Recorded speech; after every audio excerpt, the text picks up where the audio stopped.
Hello and welcome to the Forbes Film Review with me, Scott Forbes. This is my first film review that I've done via video, and instead of starting with something random, what I've decided to do is go through the Best Picture nominees from this year's Oscar ceremony. The first film that I've decided to talk about is Wicked.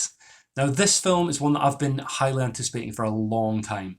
Although I haven't seen the stage show, I was familiar with it and some of the bigger songs, and so I was looking forward to seeing what it was like on the big screen. This film's been really popular, it's one of the biggest films of the year and made so much money. I had a great time with this film.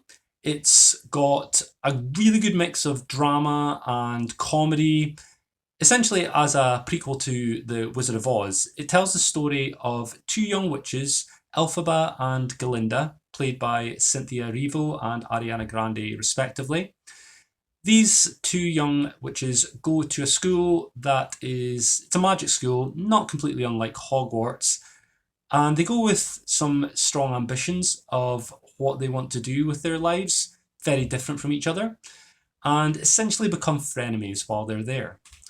This film is packed with amazing music, as you would expect, particularly a rousing performance of Defying Gravity towards the end of the movie. And just from a technical perspective, you could run through things like production design, visual effects, cinematography, costumes, hair and makeup.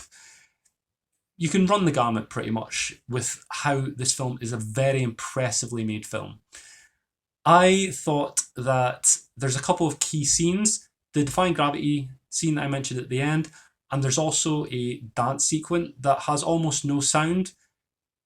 That will really get to you when you see that. This is a film that has been nominated for 10 Oscars.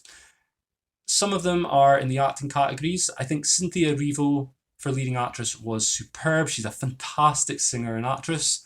And then Ariana Grande, what a revelation. Who knew that she could be so funny? There was strong Elle Woods and Legally Blonde vibes coming from her. The only downside I would say from this film, particularly from the acting perspective, was Jeff Goldblum, who was basically just being Jeff Goldblum again, except this time he's in the wizard outfit. This is a film where I think come Oscars night, although it was a lot of fun and most people seem to enjoy it, I think there's more prestigious nominees that could spoil its night. There's a chance it could walk away with one or two potentially tech awards, but I'm worried that there's also a situation where it could walk away with nothing. Personally, this was one of my favourite films of the last year, and I gave this 9 out of 10. I do hope that it does well on Oscars night, but we'll have to wait and see. Anyway, next up, I will look to tell you guys my opinion of the very controversial Oscar nominee leader, Emilia Perez. Until then, cheerio.